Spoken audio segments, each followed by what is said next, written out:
Larasati Wibowo adalah definisi keanggunan yang tak perlu bersuara.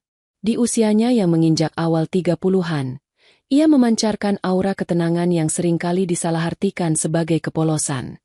Rambutnya yang hitam legam, panjang tergerai, seringkali hanya diikat sederhana saat ia tak ingin diganggu. Matanya yang teduh menyimpan kecerdasan dan ketajaman yang jarang ia perlihatkan. Bagi dunia luar, ia adalah istri dari Adrian, seorang manajer proyek yang karirnya sedang menanjak. Namun kenyataan sesungguhnya tersimpan rapat di balik dinding rumah megah mereka dan dokumen legal perusahaan. Larasati adalah pendiri sekaligus pemilik tunggal dari Cipta Gria Persada, raksasa di bidang arsitektur dan konstruksi, tempat suaminya bekerja. Sebuah rahasia yang ia simpan rapat demi memberi panggung bagi pria yang dicintainya untuk bersinar. Adrian, suaminya, adalah pria yang tahu betul bagaimana cara memikat orang. Dengan perawakan tinggi tegap dan senyum yang bisa meluluhkan baja, ia membangun citranya sebagai pemimpin yang handal di kantor. Ia menikmati kesuksesan, mobil mewah, dan tatapan kagum dari para bawahannya. Namun di balik semua itu, kilau kesuksesan mulai membutakannya.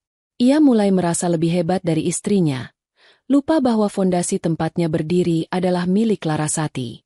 Ia mulai memandang Larasati sebagai sosok yang membosankan, seorang istri yang dunianya hanya sebatas dapur dan taman. Lalu ada Bella, karyawan baru di divisi pemasaran Cipta Gria Persada. Usianya beberapa tahun di bawah Larasati, penuh dengan ambisi yang membara dan rasa percaya diri yang terkadang melampaui batas. Ia cantik dengan cara yang agresif, bibirnya selalu dipoles warna merah menyala, dan tatapannya selalu menantang. Ia melihat Adrian bukan hanya sebagai atasan, tetapi sebagai tiket emas menuju puncak. Ia tak peduli dengan status pernikahan Adrian. Baginya, dalam kompetisi, yang menang adalah yang paling berani dan licik. Dentang jam dinding bergema di ruang makan yang luas, memecah keheningan yang terasa lebih berat dari biasanya. Sudah pukul 10 malam. Larasati duduk sendirian di meja makan yang bisa menampung 12 orang. Hidangan yang dimasaknya dengan susah payah. Sup iga kesukaan Adrian, udang saus padang, dan cah kangkung, sudah mulai dingin. Ini bukan malam pertama ia menunggu. Dalam sebulan terakhir, kebiasaan ini sudah menjadi rutinitas yang menyakitkan. Pintu depan akhirnya terbuka, diikuti langkah kaki yang dikenali Larasati. Adrian masuk sambil melonggarkan dasinya. Wajahnya tampak lelah, tapi ada sebersit energi aneh yang tidak bisa Larasati artikan. "Kamu belum tidur?" tanya Adrian, nadanya datar. Ia meletakkan tas kerjanya di sofa dan menghampiri Larasati, mengecup keningnya sekilas. Sebuah kecupan yang terasa seperti formalitas, dingin dan tanpa perasaan. "Aku menunggumu. Aku memasak makanan kesukaanmu," jawab Larasati lembut, mencoba menyunggingkan senyum. Adrian melirik ke meja makan. "Aduh, sayang. Maaf sekali. Aku sudah makan di luar tadi. Ada rapat mendadak dengan klien dari Jepang. Tidak bisa ditolak." Alasan yang sama seperti Selasa minggu lalu. Larasati merasakan ngilu di hatinya, tapi ia menahannya. "Oh, begitu. Ya sudah, tidak apa-apa. Kamu pasti lelah. Mau aku siapkan air hangat untuk mandi?" "Tidak usah, aku bisa sendiri," jawab Adrian cepat, sambil berjalan menuju tangga. "Aku mau langsung istirahat." Larasati hanya bisa menatap punggung suaminya yang menjauh. Ia kemudian memandangi lagi meja makan yang penuh dengan makanan yang tak tersentuh. Surga pernikahan yang ia kira sempurna, ternyata memiliki retakan yang dalam. Ia bangkit, mulai membereskan piring-piring itu dengan hati yang hampa. Saat ia mengambil jas Adrian yang tersampir di kursi, hidungnya menangkap sebuah aroma. Aroma parfum wanita. Bukan aroma parfumnya yang lembut dan beraroma melati. Ini aroma yang lebih kuat, manis, dan terasa asing. Menusuk hidung dan hatinya sekaligus. Ia memejamkan mata sejenak, mencoba menepis pikiran buruk yang mulai merayap di benaknya. Mungkin saja itu aroma parfum klien wanitanya. Mungkin saja ia terlalu banyak berpikir. Ia mencoba meyakinkan dirinya sendiri, tetapi benih keraguan itu sudah tertanam, siap tumbuh menjadi pohon kecurigaan yang rindang. Malam itu, di ranjang mereka yang luas, Larasati merasakan jarak yang semakin membentang di antara mereka. Adrian tidur memunggunginya. Napasnya teratur. Tapi Larasati tahu, suaminya belum benar-benar tidur. Ia bisa melihat cahaya dari layar ponsel yang Adrian sembunyikan di bawah selimut. Sesekali, ibu jarinya bergerak cepat, mengetik sesuatu. "Kamu sedang apa?" Larasati memberanikan diri bertanya. Suaranya nyaris berbisik.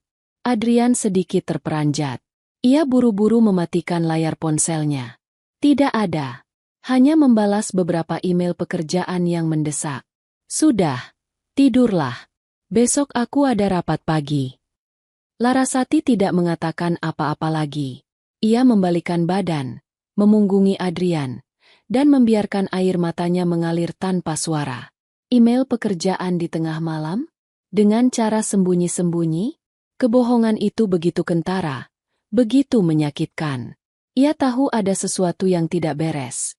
Suaminya, pria yang telah berbagi hidup dengannya selama 5 tahun, kini terasa seperti orang asing yang tidur di sebelahnya. Beberapa hari kemudian, kecurigaannya semakin menguat. Saat sedang membersihkan dompet Adrian yang tertinggal, ia menemukan sebuah struk dari restoran Italia mewah. Tanggalnya adalah hari Kamis minggu lalu, hari di mana Adrian mengaku lembur di kantor sampai larut malam karena ada revisi proyek mendadak. Tagihannya untuk 2 orang, dengan pesanan 2 gelas anggur merah dan hidangan penutup tiramisu yang dihias untuk perayaan. Perayaan apa? Batin Larasati menjerit. Ia meletakkan struk itu kembali. Tangannya gemetar. Dadanya terasa sesak seolah ada batu besar yang menghimpitnya. Semua kepingan teka-teki mulai menyatu. Pulang malam, alasan rapat yang berulang, aroma parfum asing, ponsel yang dijaga ketat, dan sekarang struk makan malam romantis ini. Semuanya menunjuk pada satu kesimpulan yang mengerikan. Sebuah kata yang bahkan takut ia ucapkan, perselingkuhan.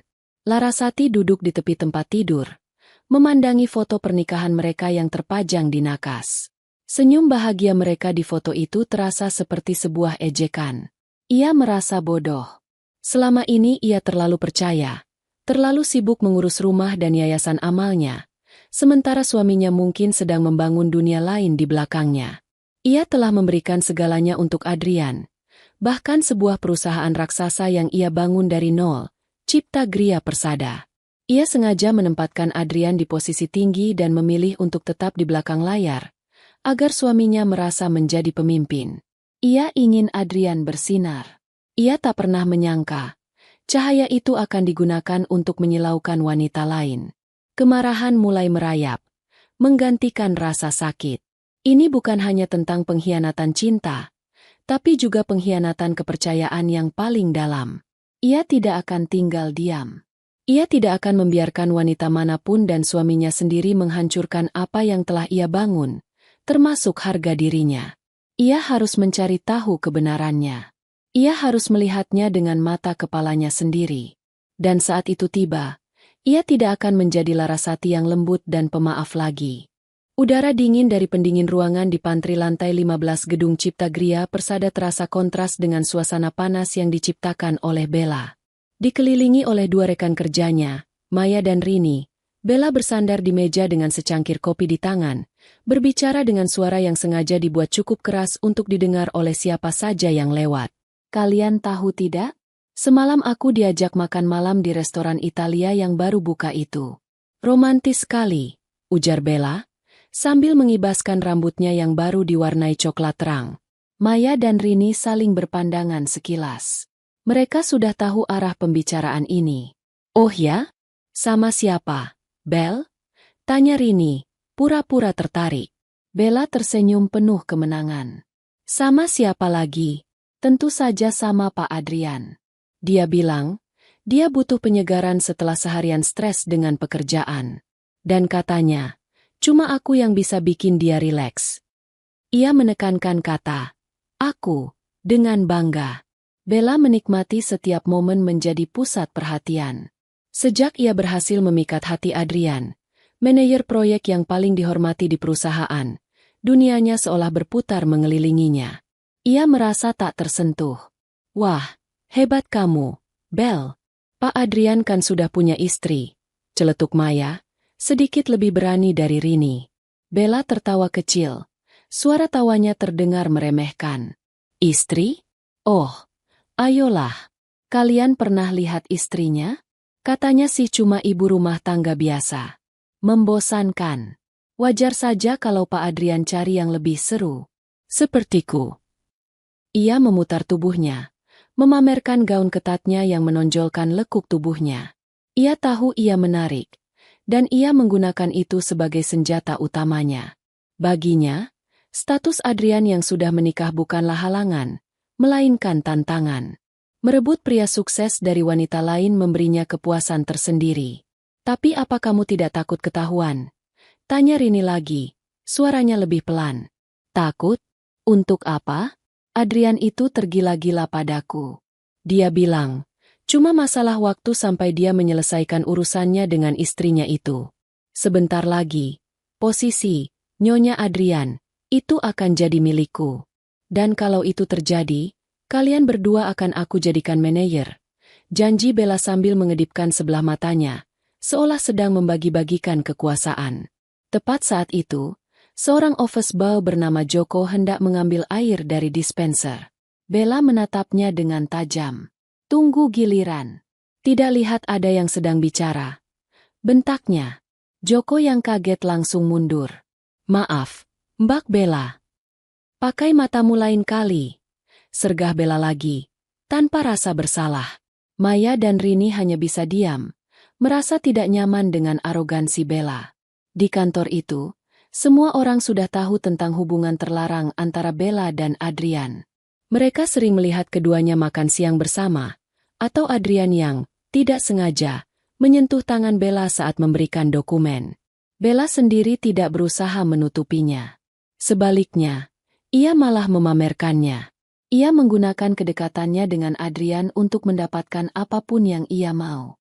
Pekerjaan yang lebih mudah, pujian dari atasan, dan yang terpenting, rasa takut dari karyawan lain.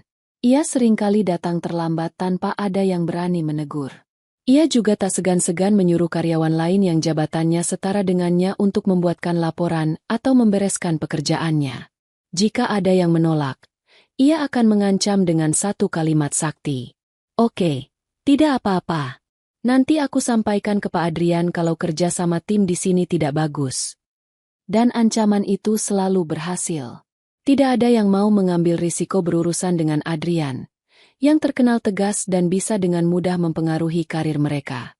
Jadi, mereka memilih untuk menuruti kemauan Bella. Dalam waktu singkat, Bella telah menjelma menjadi ratu, tak resmi di divisi mereka. Seorang ratu yang kejam dan haus kekuasaan. Sore itu, Adrian memanggil Bella ke ruangannya. Ruang kerja Adrian cukup besar, dengan jendela kaca yang menampilkan pemandangan kota.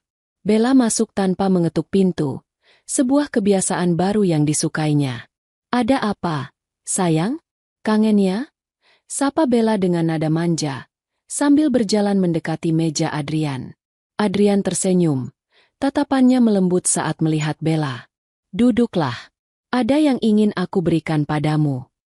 Ia membuka laci mejanya dan mengeluarkan sebuah kotak bludru berwarna biru. Bella menerimanya dengan mata berbinar. Ia membukanya dan menemukan sebuah kalung perak dengan liontin berbentuk hati. Wow, ini indah sekali, desah Bella. Kamu suka? Tanya Adrian. Ini sebagai tanda terima kasihku. Presentasimu kemarin di depan klien dari Singapura sangat luar biasa. Semua orang memujimu. Tentu saja mereka suka. Kan aku yang presentasi. Jawab Bella penuh percaya diri. Pasangkan di leherku, dong. Bella membalikkan badan, memberikan akses ke leher jenjangnya. Adrian bangkit dari kursinya dan dengan lembut memasangkan kalung itu. Jemarinya sengaja menyentuh kulit Bella lebih lama dari yang seharusnya. Ia menghirup aroma parfum Bella yang manis dan memabukkan. Aroma yang sama yang menempel di jasnya semalam. Kamu cantik sekali, bisik Adrian di telinga Bella. Bella tersenyum puas. Ia membalikkan badan dan melingkarkan tangannya di leher Adrian. Aku tahu. Jadi, Kapan kamu akan menceraikan istrimu itu? Aku sudah tidak sabar. Wajah Adrian sedikit berubah. Sabar, sayang. Semua butuh proses. Tidak semudah itu. Proses apa lagi? Bilang saja kamu sudah tidak cinta. Selesai, kan?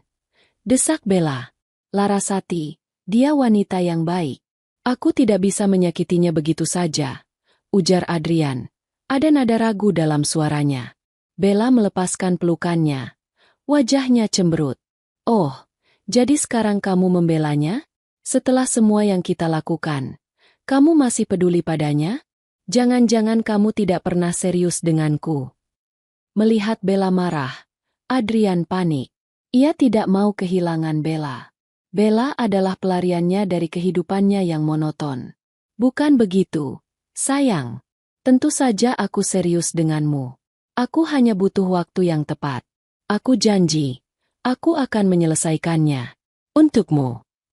Ia menarik Bella ke dalam pelukannya lagi, mencoba menenangkannya. Bella akhirnya luluh, kembali bersandar di dada Adrian.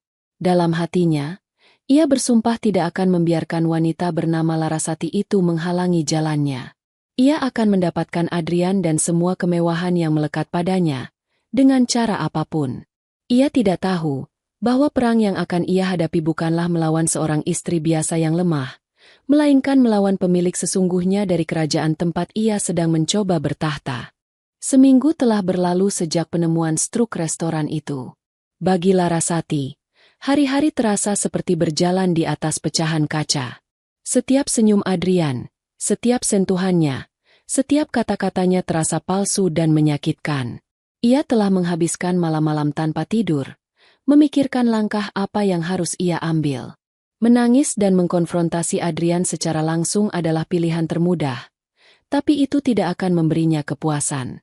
Itu hanya akan memberi Adrian kesempatan untuk berbohong, untuk memutarbalikkan fakta, dan mungkin membuatnya tampak seperti istri yang pencemburu dan tidak masuk akal. Ia tidak akan memberikan kemewahan itu pada suaminya. Rasa sakit di hatinya telah bermetamorfosis menjadi sesuatu yang lain. Sesuatu yang lebih dingin, lebih tajam, dan lebih fokus. Sebuah resolusi. Ia harus melihat semuanya dengan mata kepalanya sendiri. Ia harus memahami sejauh mana pengkhianatan ini telah terjadi, dan siapa wanita yang telah merusak rumah tangganya. Maka, sebuah rencana mulai terbentuk di benaknya. Sebuah rencana yang berani dan berbahaya, tetapi harus dilakukan. Ia akan masuk ke dalam sarang ular itu. Ia akan datang ke Cipta Gria Persada, bukan sebagai Larasati Wibowo, sang pemilik yang tak terlihat, tetapi sebagai orang lain. Seseorang yang tidak akan diperhatikan, seseorang yang bisa membaur dan mengamati tanpa dicurigai. Pagi itu, setelah Adrian berangkat kerja, Larasati berdiri di depan lemari pakaiannya yang besar. Lemari itu penuh dengan gaun-gaun rancangan desainer ternama, setelan kerja yang elegan, dan tas-tas kulit yang harganya bisa membeli sebuah mobil. Ia mengabaikan semua itu. Tangannya meraih ke bagian paling belakang, menarik keluar sebuah kotak tua berisi pakaian-pakaian lamanya dari zaman kuliah. Sebuah kemeja flanel yang sedikit pudar, celana jeans longgar, dan sepasang sepatu kets yang sudah usang. Ia juga menemukan kacamata lamanya, dengan bingkai tebal dan model kuno yang sudah lama tidak ia pakai. Ia mengenakan pakaian itu dan menatap pantulan dirinya di cermin. Sosok yang balas menatapnya adalah orang yang sama sekali berbeda. Rambutnya yang biasa tergerai indah kini ia kuncir kudas kenanya. Dengan beberapa anak rambut dibiarkan jatuh berantakan di wajahnya. Tanpa riasan, dengan kacamata besar yang menutupi sebagian wajahnya, ia terlihat seperti mahasiswi biasa. Polos, sedikit canggung, dan sama sekali tidak menarik perhatian. Sempurna. Langkah selanjutnya adalah yang paling penting. Ia mengambil ponselnya dan menekan nomor yang sudah lama tidak ia hubungi, tetapi selalu ia ingat di luar kepala. Nomor Tirtayasa, Kepala Departemen Sumber Daya Manusia di perusahaannya. Pak Tirta adalah seorang pria tua yang bijaksana, teman baik almarhum ayahnya, dan satu dari segelintir orang di perusahaan yang mengetahui identitas asli Larasati. Halo, selamat pagi, dengan Tirtayasa. Sapa suara berat di seberang sana. Selamat pagi, Pak Tirta. Ini Larasati. Jawab Larasati. Suaranya tenang. Terdengar sedikit keterkejutan.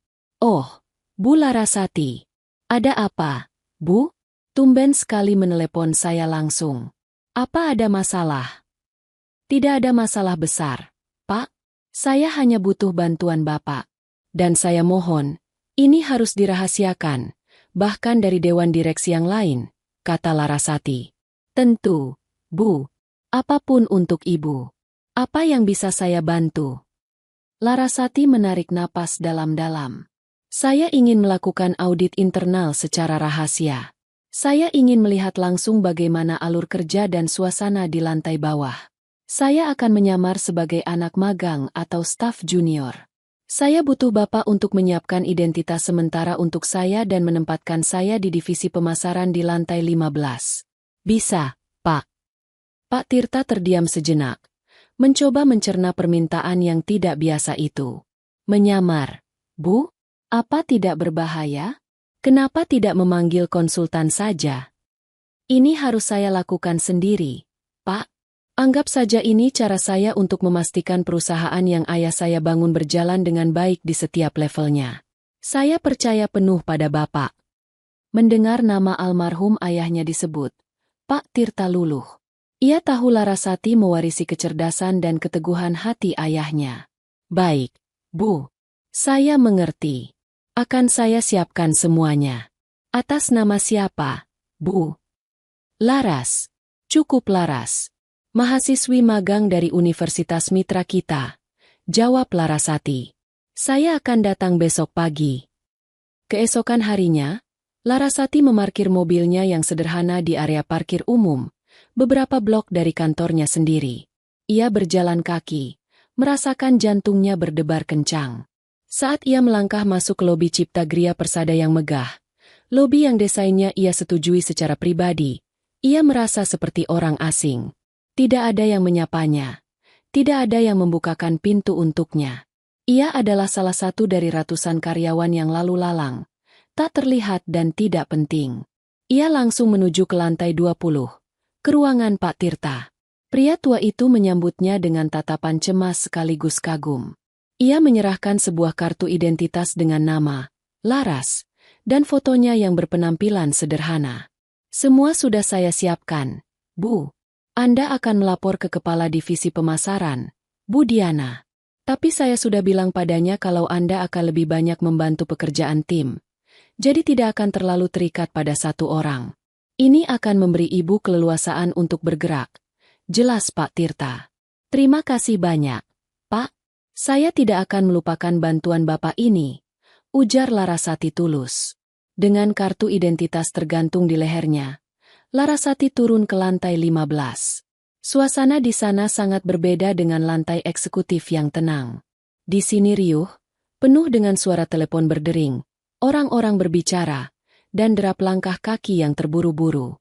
Ia merasa sedikit gugup, tetapi ia mengingatkan dirinya sendiri akan tujuannya.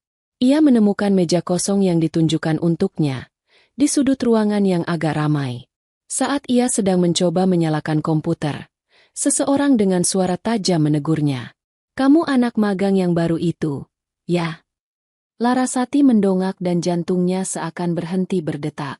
Di hadapannya berdiri seorang wanita cantik dengan gaun merah menyala dan bibir yang dipoles warna senada. Bella, wanita dari rumor-rumor itu. Dan di lehernya, tergantung sebuah kalung perak dengan liontin hati. Kalung yang sama persis dengan gambar di struk pembelian dari toko perhiasan yang ia temukan di saku jas Adrian. Rasa sakit yang tajam menghantamnya, tapi ia berhasil menahannya. Ia memasang ekspresi bingung dan sedikit takut. Iya, Mbak. Saya Laras. Bella menatapnya dari atas ke bawah dengan pandangan meremehkan. Oh, ya sudah. Jangan cuma diam saja. Kalau tidak ada kerjaan, buatkan aku kopi. Gulanya 2. Jangan terlalu panas. Pantry ada di ujung sana. Tanpa menunggu jawaban, Bella berbalik dan berjalan pergi. Pinggulnya bergoyang angkuh. Larasati terpaku di kursinya. Ini dia. Ini wanita itu. Pertemuan pertama mereka, dan ia sudah diperlakukan seperti pesuruh. Larasati mengepalkan tangannya di bawah meja, kukunya menancap di telapak tangannya. Permainan telah dimulai. Hari-hari berikutnya menjadi ujian kesabaran bagi Larasati. Perannya sebagai Laras si anak magang membuatnya menjadi sasaran empuk bagi Bella. Setiap pagi, tugas pertamanya bukanlah membuka email atau mempelajari materi pemasaran, melainkan mengambilkan kopi untuk Bella, persis seperti yang diperintahkan di hari pertama. "Laras, kopiku mana? Kamu mau aku tidak bisa kerja karena mengantuk?" teriak Bella dari mejanya yang terletak di area yang lebih strategis, dekat jendela. Larasati, yang sedang mencoba memahami laporan penjualan, segera bangkit. "Iya, Mbak, ini saya buatkan." Di pantry, ia seringkali mendengar Bella membual kepada teman-temannya. Membual tentang hadiah-hadiah mahal, makan malam romantis, dan janji-janji manis yang diberikan oleh kekasihnya yang seorang manajer penting. Bella tidak pernah menyebut nama Adrian secara langsung di depan banyak orang, tapi semua orang di divisi itu tahu siapa yang ia maksud. Dia bilang, "Aku ini inspirasinya. Tanpa aku, proyek-proyek besar itu tidak akan berjalan lancar," kata Bella suatu hari, suaranya penuh kebanggaan. Istrinya di rumah, paling-paling cuma bisa masak dan beberes. Mana mengerti soal bisnis. Larasati yang sedang mengaduk kopi mendengar setiap kata itu. Rasanya seperti ada ribuan jarum yang menusuk jantungnya. Ia harus menggigit bibirnya kuat-kuat agar tidak berteriak. Ia menuangkan kopi ke cangkir dengan tangan yang sedikit gemetar, lalu membawanya ke meja Bella. "Ini, Mbak, kopinya," ujarnya pelan. Bella bahkan tidak menoleh. Ia hanya mengibaskan tangannya. "Taruh saja di situ." Penindasan itu tidak berhenti di situ. Bella seringkali melemparkan pekerjaan remeh padanya. Menyusun ratusan dokumen yang tidak penting, memfotokopi materi presentasi dalam jumlah besar, bahkan sesekali menyuruhnya membelikan makan siang. Laras, aku lagi malas keluar. Tolong belikan aku nasi goreng di warung seberang. Ya, jangan lupa kerupuknya yang banyak," perintah Bella sambil menyodorkan selembar uang. Larasati menerima uang itu tanpa berkata-kata. Ia menuruti semua perintah itu dengan patuh. Setiap kali ia diperlakukan semena-mena, ia tidak melihatnya sebagai penghinaan. Ia melihatnya sebagai amunisi. Setiap kata, setiap perlakuan, adalah bukti yang ia kumpulkan. Ia juga menggunakan kesempatan itu untuk mengamati. Ia melihat bagaimana Adrian seringkali, kebetulan, lewat di depan meja Bella. Mereka akan bertukar senyum penuh makna. Ia melihat bagaimana Adrian memanggil Bella ke ruangannya dengan alasan pekerjaan, tapi mereka akan berada di dalam sana lebih lama dari yang seharusnya, dan Bella akan keluar dengan wajah berseri-seri. Ia melihat ketakutan di mata karyawan lain. Mereka tidak berani melawan Bella. Mereka memilih untuk menghindar atau menuruti kemauannya. Larasati sekarang mengerti. Bella bukan sekadar selingkuhan. Ia adalah parasit yang menyebarkan racun di lingkungan kerja perusahaannya, menggunakan nama suaminya sebagai tameng. Dan Adrian, suaminya, membiarkan itu terjadi. Bahkan mungkin menikmatinya. Puncak dari semuanya terjadi pada suatu sore di hari Jumat. Larasati baru saja selesai memfotokopi setumpuk tebal dokumen untuk rapat hari Senin. Ia membawa tumpukan kertas itu dengan hati-hati di kedua tangannya, berjalan kembali ke mejanya. Saat ia melewati meja Bella, Bella yang sedang tertawa-tawa dengan Maya, tiba-tiba menjulurkan kakinya. Larasati, yang tidak melihatnya, tersandung. Keseimbangannya hilang. Bruk! Ia jatuh ke lantai. Tumpukan kertas yang dibawanya berhamburan ke segala arah, menciptakan lautan kertas putih di lantai kantor. Hening seketika. Semua aktivitas di lantai itu berhenti. Semua mata tertuju padanya. Bella menutup mulutnya dengan tangan, pura-pura kaget. Tapi matanya tidak bisa menyembunyikan kilatan geli. "Ya ampun, Laras. Maaf, aku tidak sengaja. Kakiku kram. Aduh, kamu ini ceroboh sekali, sih. Lihat, jadi berantakan begini." Beberapa orang tertawa kecil. Larasati merasakan wajahnya memanas karena malu dan marah. Ia berlutut, mulai memunguti kertas-kertas itu satu persatu dengan tangan gemetar. "Cepat bereskan. Jangan menghalangi jalan orang mau pulang," bentak Bella, arogansinya kembali. Larasati terus memungut kertas dalam diam. Ia tidak mau melihat wajah siapapun. Ia hanya ingin menghilang dari sana. Saat itulah, ia merasakan sepasang sepatu pantofel mahal berhenti tepat di depannya. Ia mendongak perlahan. Jantungnya seperti diremas. Itu Adrian. Suaminya berdiri di sana, menatap kekacauan di lantai dengan kening berkerut. Mata mereka bertemu selama sepersekian detik. Larasati berharap melihat sesuatu di mata suaminya. Pengenalan? Simpati? Apa saja. Tapi yang ia lihat hanyalah tatapan dingin dan jengkel. Adrian tidak mengenalinya. Baginya, wanita yang sedang berlutut memalukan di lantai ini hanyalah seorang staf rendahan yang merepotkan. Ia melirik sekilas ke arah Bella, yang memberinya senyum manis seolah berkata, "Bukan salahku." Lalu, tanpa sepatah kata pun, Adrian berbalik dan berjalan pergi, masuk ke dalam ruangannya seolah tidak ada apa-apa yang terjadi. Saat itulah, sesuatu di dalam diri Larasati patah. Bukan patah. Sesuatu itu mengeras menjadi baja. Rasa sakit karena dibuli oleh Bella tidak ada apa-apanya dibandingkan rasa sakit karena ketidakpedulian suaminya sendiri. Adrian bahkan tidak repot-repot untuk bertanya apa yang terjadi. Ia melihat seseorang jatuh, dan ia memilih untuk pergi. Larasati berhenti memunguti kertas. Ia bangkit berdiri perlahan. Ia menatap lurus ke arah pintu ruangan Adrian yang tertutup. Permainannya sudah selesai. Ia sudah melihat semua yang perlu ia lihat. Ia sudah merasakan semua yang perlu ia rasakan.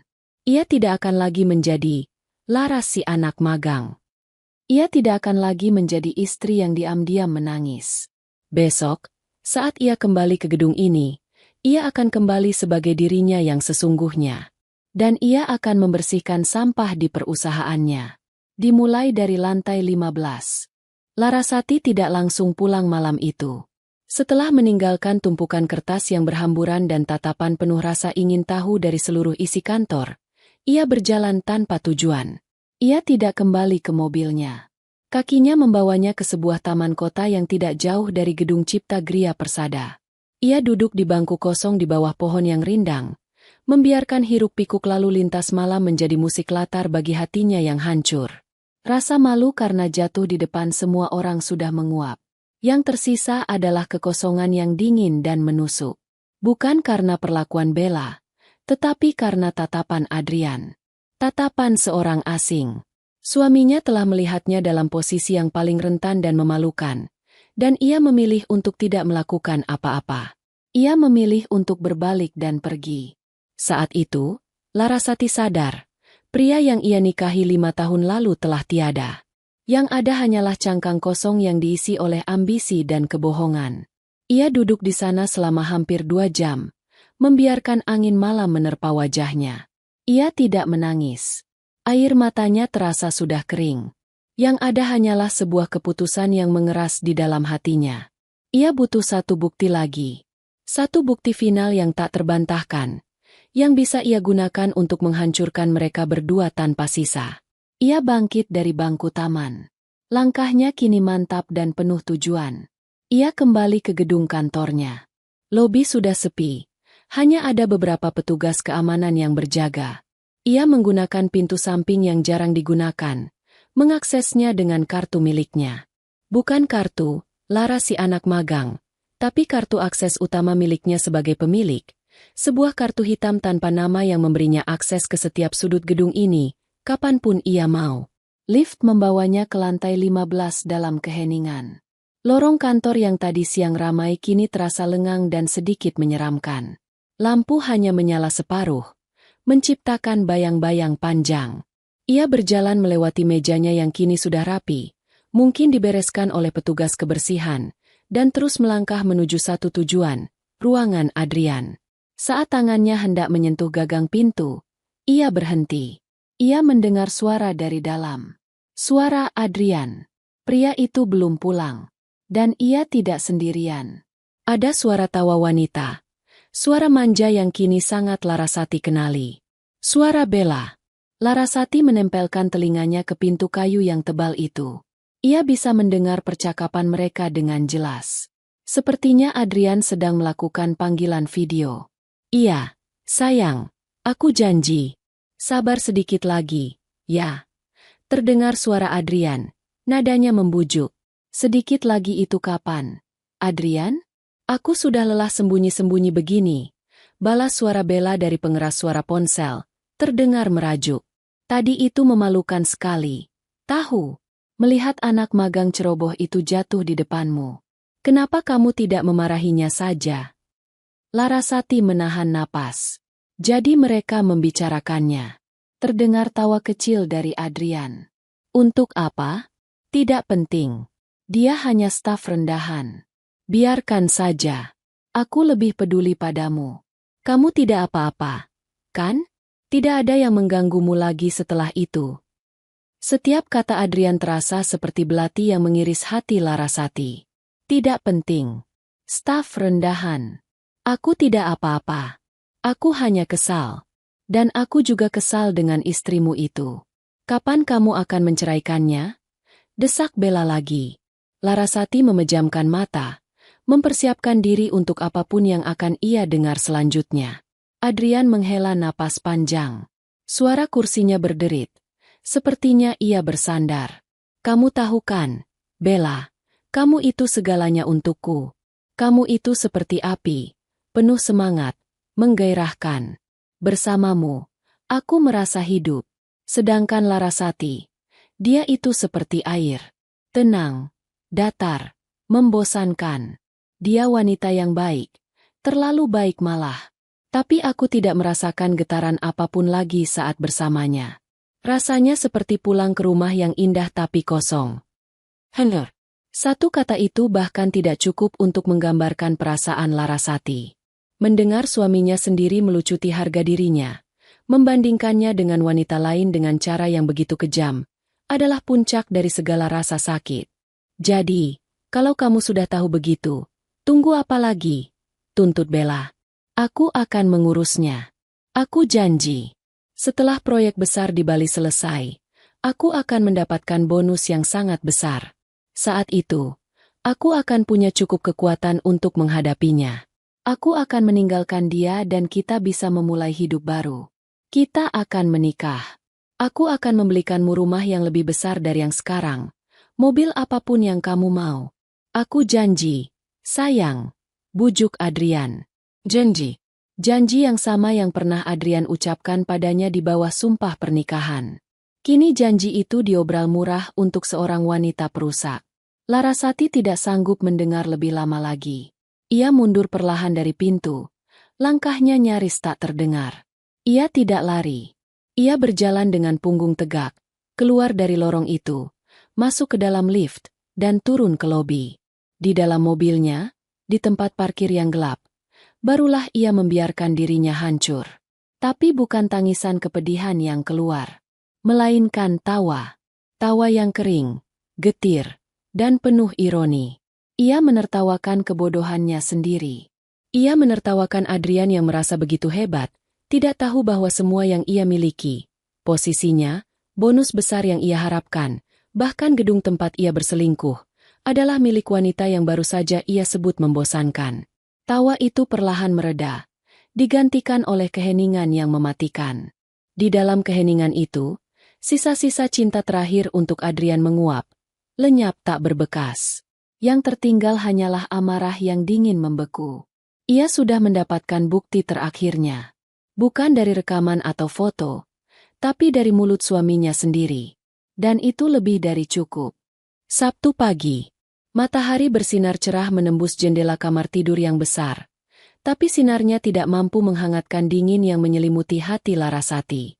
Ia bangun dari tidurnya, meskipun ia tidak yakin apakah ia benar-benar tidur semalam. Ia merasa seperti baru saja keluar dari sebuah pertempuran panjang. Ia menatap sisi kosong di sebelahnya. Adrian tidak pulang semalam. Pria itu mengirim pesan singkat sekitar pukul 3 pagi, mengatakan harus menginap di apartemen kantor karena pekerjaan mendesak. Sebuah kebohongan yang kini terasa begitu transparan. Larasati hanya membacanya tanpa membalas. Ia bangkit dari tempat tidur. Ia berjalan ke kamar mandi dan menatap pantulan dirinya di cermin. Matanya tidak bengkak karena menangis. Sebaliknya, matanya terlihat sangat jernih, tajam, dan dingin. Tidak ada lagi jejak kesedihan atau keraguan. Sosok yang balas menatapnya bukanlah Larasati sang istri yang tersakiti. Sosok itu adalah seorang ratu yang kerajaannya telah diusik, dan kini siap untuk berperang. Transformasinya dimulai pagi itu. Ia membuka lemari pakaiannya dan mendorong semua gaun rumah yang sederhana ke samping. Tangannya memilih sebuah gaun sutra berwarna zamrud yang tegas, dipadukan dengan blazer hitam yang terstruktur. Pakaian yang biasa ia kenakan saat bertemu dengan investor asing. Setelah mandi, ia tidak mengikat rambutnya seperti biasa. Ia membiarkannya tergerai, lalu menatanya dengan rapi. Ia duduk di depan meja riasnya dan untuk pertama kalinya setelah sekian lama, ia merias wajahnya dengan saksama. Bukan untuk terlihat cantik, tapi untuk terlihat berkuasa. Alas bedak yang sempurna, alis yang terbentuk tegas, eyeliner yang tajam, dan terakhir, lipstik berwarna merah marun yang berani. Saat ia selesai, ia nyaris tidak mengenali dirinya sendiri. Wanita di cermin itu memancarkan aura kekuatan dan kepercayaan diri yang tak terbantahkan. Ia tersenyum tipis. Ini adalah dirinya yang sesungguhnya. Larasati Wibowo. Langkah pertamanya adalah menelepon Pak Tirta. "Selamat pagi, Pak. Ini Larasati." Sapanya, suaranya terdengar berbeda dari kemarin. Lebih tegas dan berwibawa. "Pagi, Bu. Bagaimana keadaan Ibu? Saya dengar ada insiden kecil kemarin." Suara Pak Tirta terdengar khawatir.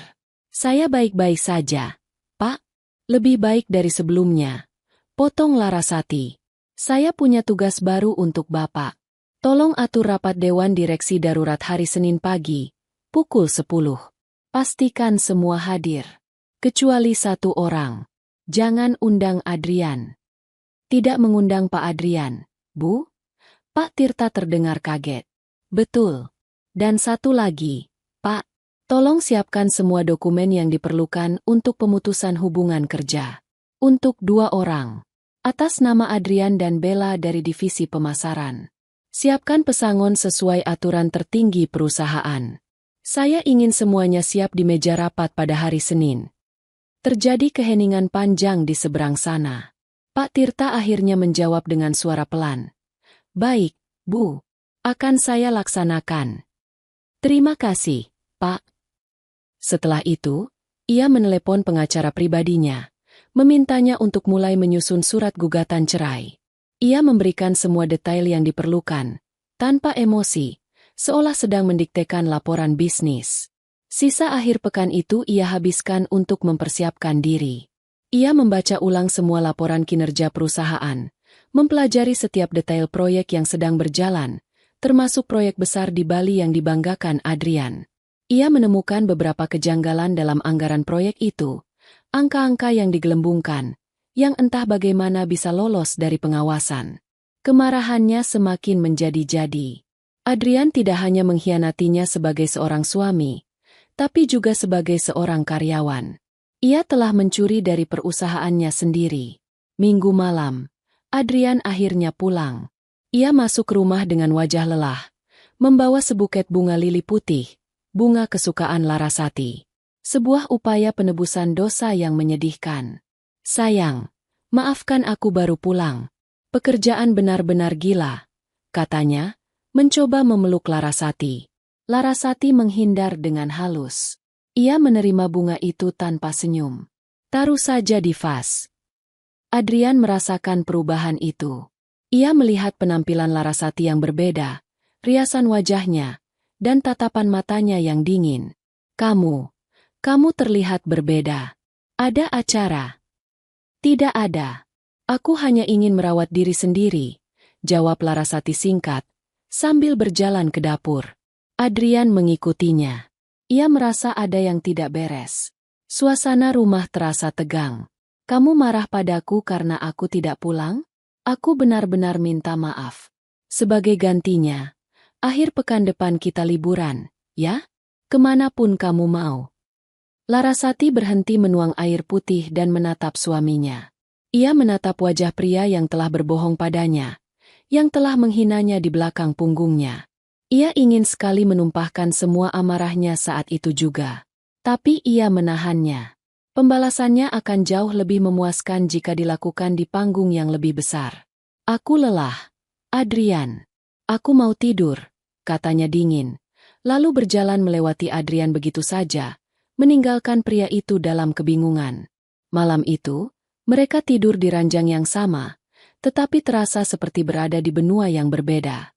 Adrian mencoba menyentuhnya, tapi Larasati menepis tangannya dengan pelan. Adrian akhirnya menyerah dan tidur memunggunginya. Mungkin berpikir istrinya hanya sedang dalam suasana hati yang buruk. Larasati tidak tidur. Ia berbaring dengan mata terbuka lebar, menatap langit-langit kamarnya. Ia mendengarkan napas teratur pria di sebelahnya. Tidak ada lagi rasa sakit. Tidak ada lagi cinta. Yang ada hanyalah ketenangan yang menakutkan. Ketenangan sebelum badai datang. Besok adalah hari perhitungan. Senin pagi datang dengan suasana yang berbeda bagi setiap tokoh dalam drama ini. Adrian bangun dengan perasaan gelisah. Sikap Larasati yang dingin dan penampilannya yang berubah drastis membuatnya tidak nyaman. Tetapi egonya menolak untuk mengakui bahwa ada masalah serius. Ia menganggapnya hanya sebagai suasana hati buruk seorang istri yang merasa diabaikan. Ia berangkat kerja seperti biasa, dengan setelan mahal dan senyum percaya diri yang ia pasang seperti topeng, menutupi kebingungannya. Baginya, hari ini adalah hari biasa untuk bekerja dan mungkin, jika ada waktu, merayu Bella untuk meredakan amarahnya yang tertunda. Bagi Bella, Senin pagi adalah awal dari minggu penaklukannya. Ia merasa di atas angin. Adrian sudah berjanji akan menceraikan istrinya. Ia merasa kemenangan sudah di depan mata. Ia memilih pakaian terbaiknya hari itu, sebuah gaun span berwarna biru elektrik yang memeluk tubuhnya dengan sempurna, dipadu dengan sepatu hak tinggi yang berbunyi nyaring setiap kali ia melangkah. Ia berjalan memasuki lobi Cipta Gria Persada dengan dagu terangkat, seolah ia sudah menjadi pemilik tempat itu. Dan bagi Larasati, Senin pagi adalah hari eksekusi. Ia bangun jauh sebelum Adrian, melakukan rutinitasnya dalam keheningan yang penuh perhitungan. Namun pagi ini, ia tidak mengenakan pakaian kekuasaannya. Ia tidak memakai gaun sutra zamrud atau blazer hitamnya. Sebaliknya, ia kembali mengenakan seragam penyamarannya. Kemeja flanel pudar, celana jeans longgar, dan sepatu kets usang. Rambutnya kembali diikat kudas kenanya, dan kacamata berbingkai tebal itu kembali bertengger di hidungnya. Ini adalah langkah terakhir dari rencananya. Ia tidak akan menghancurkan mereka di ruang rapat yang sunyi. Ia akan melakukannya di panggung termegah di perusahaan itu, di depan ratusan pasang mata. Ia ingin penghinaan mereka menjadi tontonan publik. Ia tiba di kantor tepat pada jam sibuk, saat lobi dipenuhi oleh karyawan yang bergegas masuk untuk memulai hari mereka. Ia sengaja berjalan lambat, membiarkan dirinya ditelan oleh keramaian. Ia melihat Bella dari kejauhan, sedang tertawa genit dengan beberapa rekan prianya di dekat pintu masuk utama. Larasati menarik napas dalam-dalam, lalu mulai berjalan lurus ke arah mereka. Matanya menatap lurus ke depan, seolah tidak melihat siapapun. Bella, yang merasa menjadi pusat perhatian, melihat Laras si anak magang, berjalan ke arahnya dengan wajah datar. Amarahnya dari insiden hari Jumat kembali tersulut. Ia merasa diremehkan oleh sikap diam gadis itu. Ia memutuskan untuk memberinya pelajaran sekali lagi, untuk menunjukkan siapa yang berkuasa di sini. Saat Larasati berjalan melewatinya, Bella dengan sengaja menggeser tubuhnya dan mendorong bahu Larasati dengan keras. Dorongan itu lebih kuat dari yang sebelumnya, penuh dengan kebencian dan arogansi. "Kalau jalan lihat-lihat, dong!" bentak Bella. Suaranya melengking dan sengaja dikeraskan untuk menarik perhatian. "Kamu pikir ini jalan nenek moyangmu? Hah? Dasar tidak punya mata." Larasati, yang sudah mengantisipasi serangan ini, membiarkan tubuhnya kehilangan keseimbangan. Ia tidak melawan. Ia jatuh dengan dramatis ke lantai marmer yang dingin dan berkilauan. Tas selempangnya terlepas. Isinya, buku catatan, pulpen, dan sebuah botol air minum, berhamburan di sekelilingnya. Brooke. Suara tubuh yang jatuh dan barang-barang yang berceceran itu berhasil menghentikan semua aktivitas di lobi. Musik instrumental yang menenangkan dari pengeras suara seolah mati. Semua percakapan terhenti. Ratusan pasang mata kini tertuju pada pemandangan di tengah lobi. Bella yang berdiri dengan angkuh, dan Larasati yang terkapar di lantai. Bella tersenyum puas. Ia merasa telah berhasil mempermalukan gadis itu di depan semua orang. Makanya, kalau kerja itu yang benar, jalan saja tidak bisa. Bagaimana mau kerja? Dasar tidak becus. Tambahnya lagi, menikmati perannya sebagai sang penindas. Tepat pada saat itu, pintu kaca lift eksekutif yang berada di sisi lain lobi terbuka dengan denting lembut. Adrian keluar dari lift, sedang tertawa sambil berbicara di telepon dengan salah satu kontraktornya. Iya, pastikan materialnya datang tepat waktu. Saya tidak mau ada penundaan lagi, katanya. Pandangannya kemudian menyapu lobi dan berhenti pada kerumunan aneh di tengah ruangan. Ia melihat Bella, kekasihnya, sedang berdiri dengan pose menantang. Dan di lantai, ada seseorang yang terjatuh. Ia mengernyitkan dahi, merasa terganggu dengan keributan itu. Sudah dulu, nanti saya telepon lagi, katanya, mematikan sambungan telepon. Ia melangkah maju dengan wibawa seorang manajer yang hendak menertibkan bawahannya. Ia ingin segera membubarkan kerumunan itu. Namun, semakin dekat ia melangkah, semakin jelas pemandangan di depannya. Ia melihat pakaian yang dikenakan wanita yang jatuh itu. Kemeja flanel, sepatu kets, rambut yang diikat kuda. Jantung Adrian mulai berdebar tidak karuan. Ia mempercepat langkahnya, menembus kerumunan kecil yang memberi jalan untuknya. Dan saat ia melihat wajah wanita itu dengan jelas, yang sedang menatap lantai dengan ekspresi kosong, dunia Adrian seakan runtuh. Napasnya tercekat di tenggorokan. Itu Larasati, istrinya. Waktu seolah berhenti bagi Adrian. Otaknya mencoba memproses informasi yang mustahil.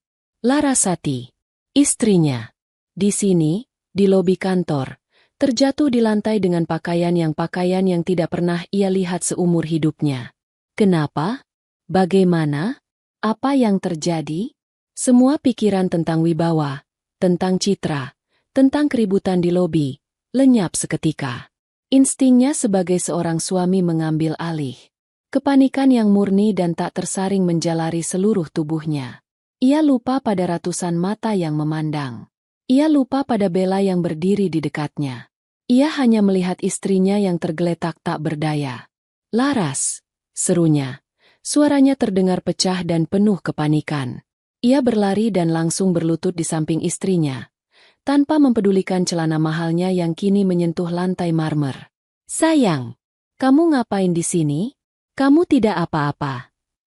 Tangannya terulur, mencoba membantu Larasati untuk duduk. Kata, sayang, itu keluar begitu saja. Sebuah panggilan mesra yang biasa ia gunakan di rumah, kini terdengar begitu nyaring di tengah keheningan lobi. Jika dunia Adrian runtuh, maka dunia Bella hancur berkeping-keping. Kata, sayang, itu menghantamnya seperti sambaran petir. Matanya membelalak tak percaya. Otaknya berputar, mencoba memahami. Mas Adrian? Memanggil perempuan rendahan ini dengan sebutan sayang? Kecemburuan, kebingungan, dan amarah meledak bersamaan di dalam dadanya. Mas Adrian, pekik Bella. Suaranya tajam dan penuh rasa tidak percaya.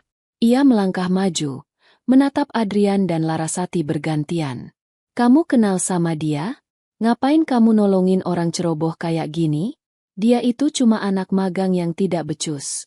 Dia yang salah. Adrian mendongak menatap Bella. Matanya menyiratkan kebingungan dan kemarahan. Tutup mulutmu, Bella, bentaknya. Sebuah reaksi spontan yang mengejutkan semua orang, termasuk Bella sendiri. Kerumunan penonton kini berdengung seperti sarang lebah. Drama ini jauh lebih menarik dari sinetron manapun. Manajer proyek terhormat, kekasih gelapnya yang arogan, dan seorang wanita misterius yang dipanggil sayang. Ini adalah tontonan terbaik tahun ini. Di tengah kekacauan itu, Larasati bergerak. Dengan gerakan yang pelan dan penuh kendali, ia menepis tangan Adrian yang masih mencoba memegang lengannya. Tepisan itu lembut, namun terasa begitu final. Ia menatap suaminya. Tatapan mereka bertemu. Di mata Adrian, ia melihat kepanikan dan jutaan pertanyaan. Di mata Larasati, Adrian hanya melihat kekosongan yang dingin. Seorang petugas keamanan yang akhirnya sadar dari keterkejutannya, bergegas maju dan membantu Larasati berdiri. "Ibu tidak apa-apa?" tanyanya sopan. "Saya tidak apa-apa. Terima kasih, Pak," jawab Larasati. Suaranya tenang luar biasa. Ia berdiri tegak, merapikan kemejanya yang sedikit kusut. Ia mengabaikan Adrian yang masih berlutut di lantai seperti orang bodoh, dan Bella yang menatapnya dengan tatapan membunuh. Ia membiarkan keheningan menyelimuti lobi sekali lagi, membangun ketegangan hingga ke puncaknya. Kemudian, ia menoleh, menatap lurus ke mata Bella. Sebuah senyum tipis, nyaris tak terlihat, tersungging di bibirnya. Senyum itu tidak mengandung kehangatan, hanya ironi yang beku. "Anak magang?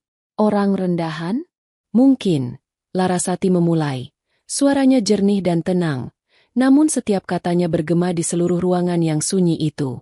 "Tapi sepertinya ada beberapa hal yang perlu kamu ketahui, Bella."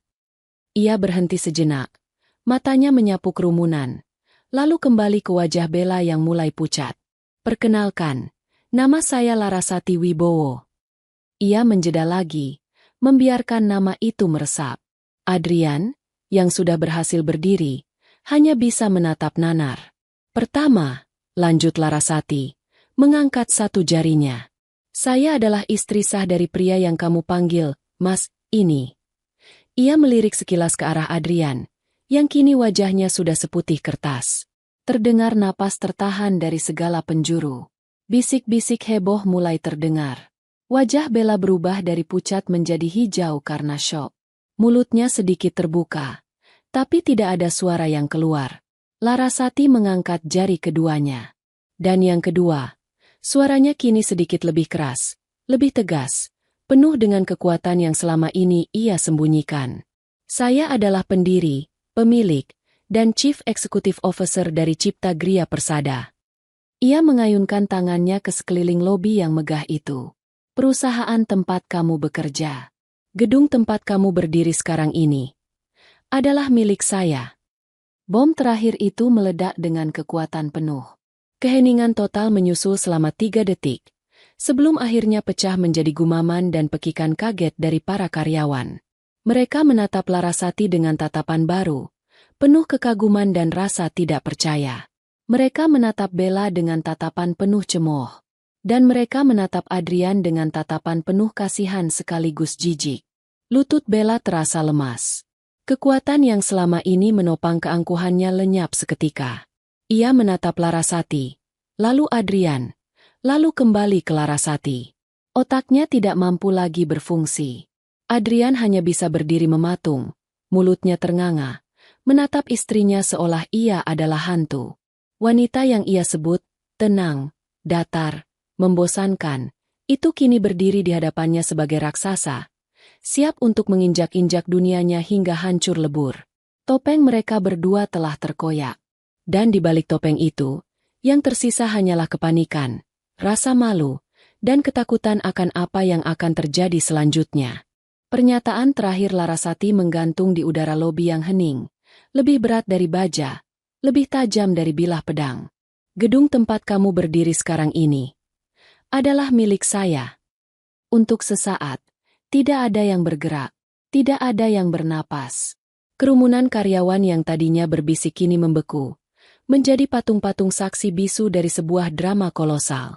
Mereka semua menatap Larasati, wanita berpenampilan sederhana yang baru saja mengklaim kepemilikan atas dunia mereka, dan tidak ada seorang pun yang meragukannya. Aura kekuasaan yang terpancar darinya begitu nyata, begitu absolut. Bella adalah yang pertama pecah. Wajahnya yang pucat kini berubah menjadi merah padam karena campuran rasa malu dan amarah yang tak berdaya. Realitas menghantamnya seperti kereta barang. Semua kebanggaannya, semua arogansinya, semua mimpi indahnya tentang menjadi Nyonya Adrian, hancur berkeping-keping dalam hitungan detik. Ia telah menghina dan menindas pemilik perusahaan. Ia telah mendorong seorang ratu di kerajaannya sendiri. Tidak mungkin. Desis Bella, lebih kepada dirinya sendiri. Ia menggelengkan kepalanya dengan panik. Matanya liar mencari-cari kebohongan di wajah Larasati, tetapi tidak menemukan apapun. Kamu bohong. Kamu pasti bohong. Di sampingnya, Adrian akhirnya tersadar dari kelumpuhannya. Kepanikan yang luar biasa menjalari dirinya, mengalahkan rasa malunya. Ia harus memperbaiki ini. Ia harus melakukan sesuatu. Ia melangkah maju. Tangannya terulur memohon ke arah Larasati. Laras sayang dengarkan aku dulu. Katanya, suaranya bergetar. Ini semua salah paham. Aku bisa jelaskan. Bella, dia tidak tahu apa-apa. Ini salahku. Semua salahku. Tolong, jangan begini. Kita bisa bicarakan ini di rumah, ya? Ia mencoba meraih tangan Larasati. Mencoba menggunakan keintiman pernikahan mereka sebagai perisai terakhir. Larasati menatap tangan itu, lalu menatap wajah suaminya. Tatapannya sedingin es. Di rumah? Ia mengulang kata itu dengan nada mengejek yang halus. Rumah yang mana? Adrian? Rumah yang kamu tinggalkan setiap malam untuk bersama wanita ini? Rumah yang kamu sebut indah tapi kosong. Adrian tersentak mundur seolah baru saja ditampar. Bagaimana Larasati tahu? Larasati tidak memberinya waktu untuk berpikir. Ia mengalihkan pandangannya dari Adrian. Kini menatap lurus ke arah kepala petugas keamanan yang sejak tadi berdiri kaku di dekatnya. Pak, panggilnya. Suaranya kembali tenang dan penuh perintah. Nama Anda siapa? Kepala keamanan itu sedikit terkejut. Herman, Bu. Nama saya Herman. Baik, Pak Herman, kata Larasati. Saya ingin Anda melakukan dua hal untuk saya. Ia mengabaikan Adrian yang terus memanggil namanya dengan putus asa dan Bella yang mulai terisak pelan. Semua perhatiannya kini terfokus pada pelaksanaan perintahnya. Pertama, tolong panggilkan dua orang petugas lagi. Saya ingin Bapak dan tim Bapak mengantar wanita ini. Ia menunjuk Bella dengan dagunya, tanpa sedikit pun menoleh. Keluar dari gedung saya. Pastikan dia membawa semua barang pribadinya dari mejanya di lantai 15. Setelah itu, kartu aksesnya dinonaktifkan secara permanen. Dia tidak diizinkan menginjakkan kaki di properti saya lagi. Mengerti? Bella menjerit. Tidak, kamu tidak bisa melakukan ini padaku. Adrian, lakukan sesuatu. Mas Adrian. Adrian menatap Larasati dengan ngeri. Laras, tolong jangan. Dia hanya hilaf. Jangan hancurkan hidupnya. Larasati menatap suaminya dengan tatapan paling dingin yang pernah Adrian lihat. Menghancurkan hidupnya? Bukankah itu yang coba kalian berdua lakukan pada hidupku? Ia kembali menatap Pak Herman, yang masih menunggu perintah selanjutnya. Dan yang kedua, Pak Herman, setelah urusan dengan wanita itu selesai, tolong lakukan hal yang sama pada pria ini. Ia kini menunjuk Adrian. Antar dia ke ruangannya. Biarkan dia mengambil barang-barang pribadinya yang penting. Lalu, antar dia keluar dari gedung ini. Kartu aksesnya juga dinonaktifkan. Dia bukan lagi karyawan Cipta Gria Persada terhitung detik ini. Jika pengungkapan tadi adalah bom, maka perintah ini adalah gempa bumi yang meruntuhkan segalanya. Adrian menatap istrinya tak percaya. Dipecat. Di depan semua orang. Oleh istrinya sendiri. Larasati, teriaknya. Kini rasa putus asa mengubah suaranya menjadi marah. Kamu tidak bisa melakukan ini. Aku manajer di sini. Aku yang menjalankan proyek-proyek besar. Perusahaan ini butuh aku. Larasati tertawa kecil. Tawa yang sama sekali tidak mengandung humor. Butuh kamu? Adrian, jangan menipu dirimu sendiri. Kamu pikir aku tidak tahu tentang anggaran proyek Bali yang kamu gelembungkan? Kamu pikir aku tidak tahu kamu telah mencuri dari perusahaanmu sendiri, dari istrimu sendiri? Wajah Adrian kehilangan sisa-sisa warnanya. Tamat. Semuanya sudah tamat. Pak Herman, melihat ketegasan di mata Larasati, akhirnya bergerak. Siap, Bu. Laksanakan. Ia memberi isyarat kepada dua petugas lain yang segera datang. Mereka mendekati Bella terlebih dahulu. Wanita yang tadinya begitu angkuh itu kini menangis histeris. Jangan sentuh aku. Lepaskan. Mas Adrian, tolong aku. Tapi Adrian tidak bisa menolong siapapun. Ia sendiri sedang tenggelam. Petugas keamanan memegang lengan Bella dengan sopan namun tegas. Mulai menggiringnya menuju lift. Ratusan karyawan yang menonton hanya bisa memberi jalan. Tatapan mereka bercampur antara kasihan dan puas. Penghinaan itu begitu total, begitu sempurna. Bella terus meronta dan berteriak, menyebut nama Adrian berulang kali, sampai pintu lift tertutup dan suaranya menghilang. Kini, hanya tinggal Adrian yang berdiri di tengah lobi, menjadi pusat perhatian. Ia menatap Larasati dengan tatapan yang campur aduk. Ada kemarahan, penyesalan, tapi yang paling dominan adalah rasa tidak percaya. Setelah semua yang aku lakukan untukmu, untuk kita. Bisiknya lirih. Apa yang kamu lakukan untukku, Adrian? Balas Larasati, melangkah mendekatinya untuk terakhir kali. Kamu membangun kariermu di atas fondasi yang aku berikan. Aku memberimu panggung, dan kamu menggunakannya untuk menari dengan wanita lain. Aku memberimu kepercayaan, dan kamu menggunakannya untuk menusukku dari belakang. Jadi jangan pernah bicara tentang apa yang telah kamu lakukan untukku. Pak Herman dan satu petugas lagi kini berdiri di samping Adrian. Mari, Pak Adrian, kata Pak Herman dengan suara pelan. Adrian tidak melawan. Energinya sudah habis. Ia seperti boneka tali yang putus. Ia membiarkan dirinya digiring pergi, melewati kerumunan yang sama, menuju akhir dari karirnya yang cemerlang. Sebelum masuk lift, ia menoleh sekali lagi, menatap Larasati yang berdiri tegak di tengah lobi. Wanita yang sama yang pernah memasak untuknya setiap malam, yang pernah menunggunya pulang dengan sabar. Kini wanita itu menatapnya tanpa emosi, seolah ia hanyalah orang asing. Saat pintu lift kedua tertutup, lobi kembali hening. Drama telah berakhir. Larasati berdiri sendirian di tengah ruangan, dikelilingi oleh karyawannya. Ia menarik napas panjang, lalu menatap mereka semua. Selamat pagi, sapanya. Seolah tidak ada apa-apa yang terjadi. Mohon maaf atas gangguan ini. Sekarang, mari kita semua kembali bekerja. Ia berbalik dan berjalan menuju lift eksekutif dengan punggung tegak. Saat pintu lift tertutup, kerumunan itu akhirnya bubar, berdengung dengan berita terpanas yang pernah ada di sejarah perusahaan. Hari itu, mereka semua belajar satu hal, jangan pernah meremehkan seorang wanita yang tenang. Karena di balik ketenangannya, mungkin tersimpan kekuatan seekor singa betina yang siap menerkam siapa saja yang mengusik kerajaannya. 3 bulan kemudian, langit Jakarta berwarna oranye keemasan, tanda senja akan segera tiba. Dari jendela kaca raksasa di ruangannya di lantai paling atas gedung Cipta Gria Persada, Larasati bisa melihat seluruh kota terhampar di bawahnya. Lampu-lampu mulai menyala satu persatu, seperti bintang-bintang buatan manusia. Ia tidak lagi mengenakan kemeja flanel atau gaun rumah yang sederhana.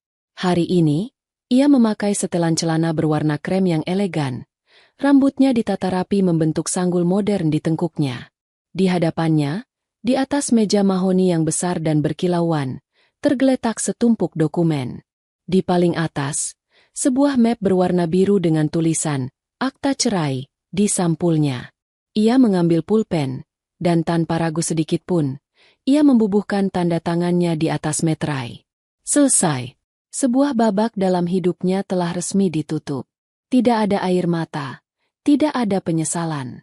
Yang ada hanyalah perasaan lega yang luar biasa. Seolah sebuah beban berat yang tak terlihat telah diangkat dari pundaknya. Pengacara pribadinya yang duduk di seberang meja tersenyum tipis. Selamat, Bu Larasati. Semuanya sudah selesai. Terima kasih, Pak, jawab Larasati. Suaranya terdengar tenang dan mantap. Setelah pengacaranya pergi, Larasati bersandar di kursinya.